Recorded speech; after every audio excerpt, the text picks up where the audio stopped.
Hola, ¿cómo están? Buenos días. Algunos comentarios sobre los resultados políticos y lo que se viene. Escuchaba a Moschetti en la mañana decir que la derecha había, digamos, tenido buenos resultados en las pasadas elecciones, pero también hacía notar, y creo que al final esto es lo más importante, que más que tener buenos resultados, lo que parece haber ocurrido es que de alguna manera recuperó el porcentaje que históricamente viene teniendo, que normalmente va entre un 40 o 50%. O sea, se fluctúa entre la mitad de la población que a veces, digamos, la favorece y otras veces retrocede un poco, pero quedó, digamos, en ese rango. Ahora me invita a hacer este comentario porque dentro de las opiniones que emite Moschetti, él dice que el carácter marcadamente político está dado por la elección de los consejeros y concejales, y en ese sentido la derecha tuvo un buen resultado. De nuevo, al parecer, en mi opinión, lo que hace es restablecer un equilibrio que se había roto en las elecciones que hubieron anteriores, digamos, donde eso no fue así y tuvo efecto, digamos, directamente lo que había pasado, digamos, en 2019 con el estallido social. Y entonces eso influyó en que la población mayoritariamente se inclinara por, digamos, abandonar un poco las posturas conservadoras de la derecha y entonces el oficialismo y ese sector, pero siempre considerando con una votación, con una participación que era de voto voluntario, favoreció al oficialismo. Y esto, digamos, se corrigió después para efectos del plebiscito con voto obligatorio, y entonces ahora también vuelve, lo cual es bueno porque de alguna manera le da más estabilidad a Chile. Pero me llama la atención, y el comentario primero tiene que ver con que él atribuye esto a una cierta concepción política de la población. Y yo creo que la población es muy difícilmente favoreció y favorece alguna ideología política que pueda ser representada por la derecha o por la izquierda en la actualidad, digamos. Y eso queda demostrado básicamente por el movimiento pendular que de alguna manera ha venido marcando la política de los últimos años. Porque en realidad, ¿qué puede decir usted salvo a abstracciones que defienda tanto la derecha como la izquierda? O sea, la derecha le habla de la libertad, le promete prosperidad, mil cosas, pero básicamente en la práctica lo que nosotros vemos normalmente es que la libertad se restringe, digamos, a los que pueden pagar por ella, y en cuanto a, digamos, se favorece también eh, el, el el proteger, digamos, el mantener a toda costa a aquellas reformas que resultaron ventajosas para un periodo de la historia que se aplicaron por la fuerza, digamos, pero que tenían ciertos elementos objetivos que mostraron ser positivos. Eso generó un cierto progreso, una mejora social, un progreso social, un bienestar mejor que el que había anteriormente, eh, y, y obviamente de ahí se derivaron ganadores. En todos los sectores se produjeron, donde hubieron cambios importantes, lo que se privatizó generó un conjunto de nuevos ricos, digamos, que eran funcionarios, varios de ellos, por ejemplo, la eléctrica, este señor Jurasek, el señor Ponce Lerú, digamos, que pasó del forestal luego a la minería. Eran funcionarios que trabajaban en el aparato público, digamos, fueron los primeros en ver las oportunidades y capturarlas. Lo mismo pasó probablemente con la inscripción de derechos de agua, ¿cierto? Gente que participó en la legislación y fueron los primeros en ir a inscribir los derechos de agua y luego entonces hubo gente ahí que salió ganadora, y lo que uno ve es que básicamente una vez que se abrió, digamos, que cambió el régimen, que entramos en régimen democrático, salimos de dictadura, entramos en régimen democrático, esos cambios que se hicieron efectivamente pudieron prosperar. Hay que notar que prosperaron en democracia, no cuando estaban en dictadura. En dictadura se hicieron los cambios, pero lo que trajo verdaderamente bonanza fue cuando efectivamente hubo apertura, hubo un régimen democrático, y esos cambios entonces en verdad rindieron los frutos que rindieron. Y lo que uno ve básicamente en la centro derecha y en la derecha es un una defensa de esos que ganaron ahí en esa oportunidad, principalmente con uñas y dientes. Eso. Y por el otro lado, en el caso de la izquierda, lo que se promete básicamente son mayor igualdad, mayores derechos, pero esa prosperidad que salió también con la entrada del régimen democrático se debe en parte a las reformas que se hicieron en el otro, digamos, a las reformas económicas que se hicieron y que permitieron esa bonanza. Las concesiones no fueron simplemente concesiones, fueron obras primero que se construyeron, lo cual implica imponer, digamos, recursos, trabajo, y luego cuando esas obras estuvieron terminadas, se concesionaron. Entonces, la concesión iba acompañada de obras concretas de construcción. Y eso, digamos, hace mucho tiempo que quedó prácticamente detenido, estancado. Lo que ha estado ocurriendo básicamente es que el único que sigue avanzando, y eso es lo que de alguna manera nos debe llamar a reflexionar, que es el metro, que tiene participación mayoritaria estatal, es el único que prácticamente no tiene problemas, porque cuando el Estado va ahí como de titular, en el fondo no hay nadie que le pueda, digamos, hacer contrapeso para que lo que pretende hacer no lo haga. Y eso es lo mismo que estamos viendo ahora con la ley que salió a propósito de las concesiones para las cárceles, digamos, mediante algún artilugio, qué sé yo, básicamente lo que hace entonces es acomodar la ley a sus intereses, lo cual no siempre es negativo, pero sí muestra este carácter dual que tiene el Estado, digamos, ¿ya? Que dentro del aparato ha estado poniendo un montón de problemas y cortapisas al desarrollo de proyectos que son privados, pero cuando él, digamos, es titular o parte, digamos, de la titularidad de la propiedad de alguna empresa, en el fondo no hay ninguna pero que valga, ¿ya?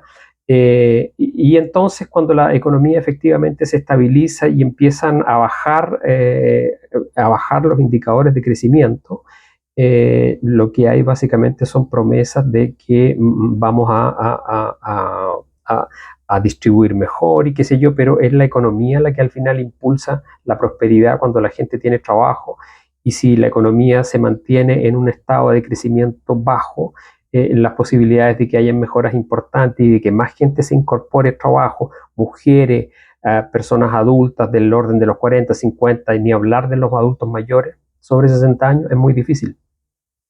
Entonces, entonces esto viene a que el comentario de Mochati de alguna manera es un poco mañoso, porque la gente puede votar a grandes rasgos por decir derecha o izquierda. Ok, estamos en un gobierno que es de izquierda, entonces no lo ha hecho bien, queremos cambios. No es que el país esté cayendo a pedazos, pero no ha hecho lo que nosotros esperábamos y por lo tanto vamos a votar por el otro lado. Claro, pero eso nadie puede decir que esa concepción, digamos, tiene alguna profundidad más allá de esta generalidad completa, digamos, que significa voy a votar por una derecha en vez de una izquierda. Es decir, cambiar de un signo a otro, pero no hay ahí cosas concretas que uno diga voto por la derecha por esto, digamos, porque defiendo el derecho a elegir, a mi salud, porque mi pensión, porque... No, eso no existe, ¿ya? Entonces, cuidado con eso. Y lo que en verdad Chile, el problema que en verdad Chile tiene, es que en Chile todavía seguimos pegados con esta vieja como disputa, ¿cierto?, entre sociedad y Estado. La política se concibe a sí misma como una actividad autónoma y en verdad tiene crédito para eso, pero no es un crédito absoluto. Y entonces, quienes trabajan en el Estado haciendo la política, los juristas, los abogados que participan y que entienden la sociedad básicamente como lo que es derecho, lo que es jurídico, y con esta herencia romana, ¿cierto?, de que en el fondo la sociedad política pasa a ser una sociedad jurídica. Entonces todo lo que no cae en el ámbito de lo jurídico como que no existe, ¿ya? Y tenemos abogados, digamos, una proliferación increíble de abogados, digamos, con las universidades tradicionales, más las universidades privadas. Entonces, lo que hace eso y lo que ha venido haciendo es que la sociedad entera se juridifica, se rigidiza, ¿ya? Eso por un lado. Esta concepción también que es antigua de la sociedad versus el Estado, y por eso que en Chile probablemente hay tanto sociólogo también, tiene que ver con que hay que oponerse al Estado, porque el Estado en muchos lugares, digamos, aparte de los totalitarismos del siglo XX, tendió a opacar, digamos, la iglesia y la sociedad corporativista, que también es una herencia europea, y que en Chile es muy fuerte. Entonces los corporativismos son los colegios de profesores, el colegio de abogados, el colegio de lo que usted quiera, digamos, ¿ya? Las universidades mismas son corporaciones y entonces hacen como antiguamente la iglesia luchaba contra el imperio, lo que han hecho es mantener también esa oposición permanente cuando el Estado quiere hacer reformas. Y el Estado a veces quiere hacer malas reformas, pero hay veces que quiere hacer reformas que son necesarias. Y entonces estos corporativismos lo que hacen es básicamente proteger los intereses de ese grupo, de esa corporación, oponiéndose. Es lo que pasa con el aparato público y los distintos colegios que hay dentro, que básicamente se oponen a las reformas, a la modernización del Estado.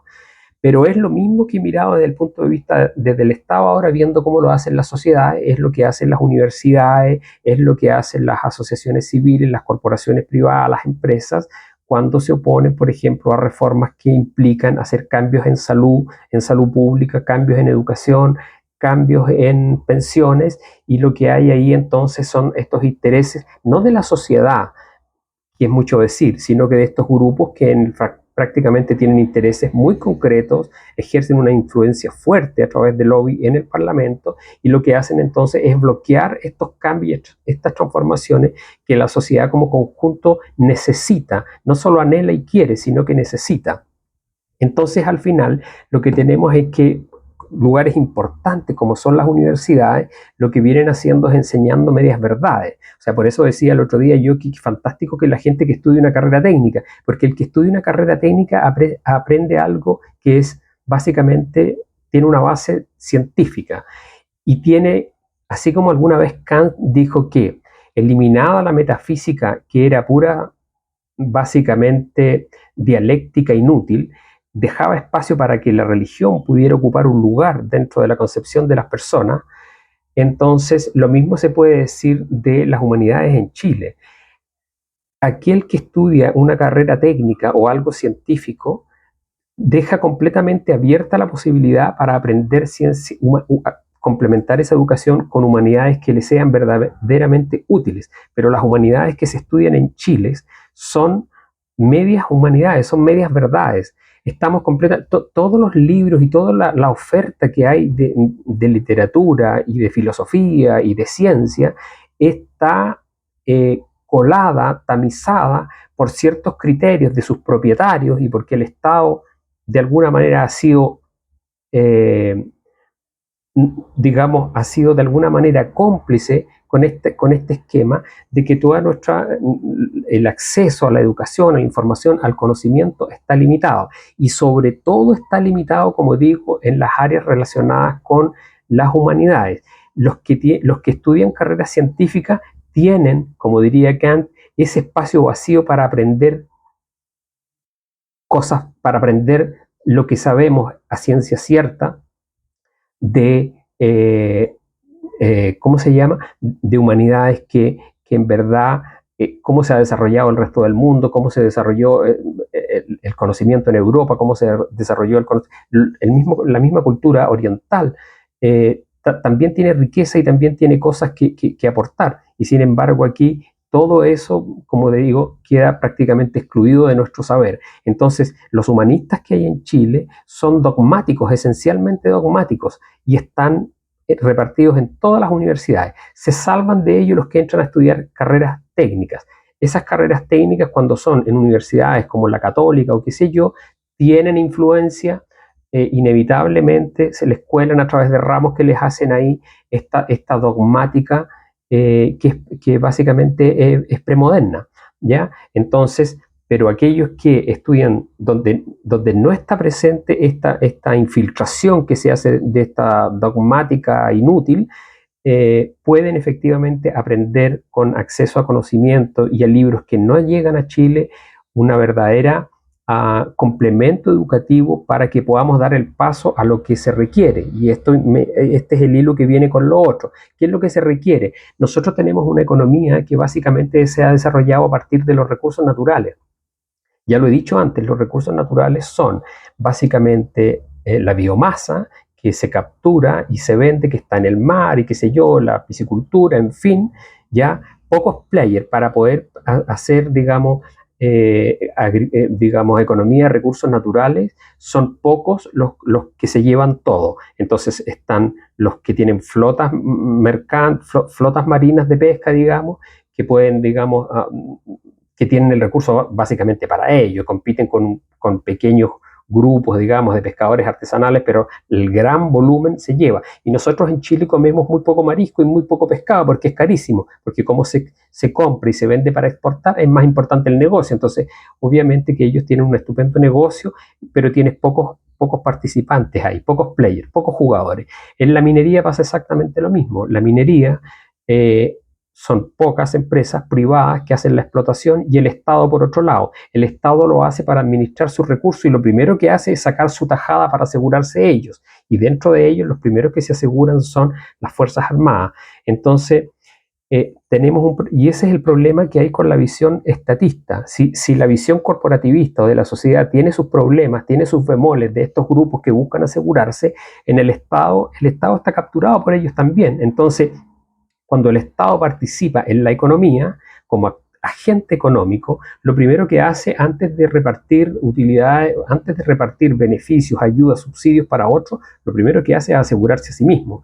Y ese es un problema que tenemos con la concepción que es más de izquierda, más socialista, que habla de justicia, pero como digo, en verdad lo primero que hay es asegurarse el aparato de esos recursos. Y entonces vemos que en esta visión conservadora que viene desde la época de la fundación de Chile, lo que hace con este esquema son pocos jugadores. Esos pocos jugadores, además que participan de la economía, lo que hacen es tomar a los miembros de las Fuerzas Armadas y premiarlos, además, incorporándolos a su esquema de trabajo. Entonces, por ejemplo, en el transporte marítimo, que es algo que se ha dicho, lo que tenemos es que está arreglado de tal manera que los ex uniformados de la Armada luego trabajan y tienen una vida, digamos, asegurada con la pensión que tienen de la Armada, pero además el trabajo en la Marina Mercante. Entonces, por ese lado, ¿cierto? En la minería pasa lo mismo con el ejército y en el transporte aéreo pasa lo mismo con la gente de la FACH.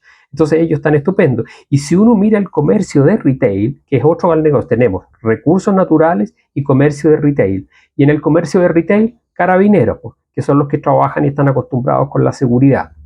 Entonces, estas economías de recursos naturales, de exportaciones que implican transporte marítimo y de comercio de retail, básicamente lo que hacen es premiar a este grupo, digamos, de uniformados, dándoles, o sea, tienen su trabajo durante los años que ejercieron de servicio y luego se los trae y se los incorpora a el mundo civil. Y entonces ambos tienen prácticamente asegurado, digamos, un bienestar y el resto de la población tiene que trabajar como vendedores de camisa, vendedores de polera, o bien la manera de prosperar es como lo que se llama los clústeres que le prestan servicios a estos sectores grandes que son basados en recursos naturales. Entonces tenemos la firma norteamericana, la firma finlandesa, la firma sueca que se vienen y se instalan en Chile y lo que hace es básicamente comprar esa tecnología y entregarla acá a los que están haciendo la explotación,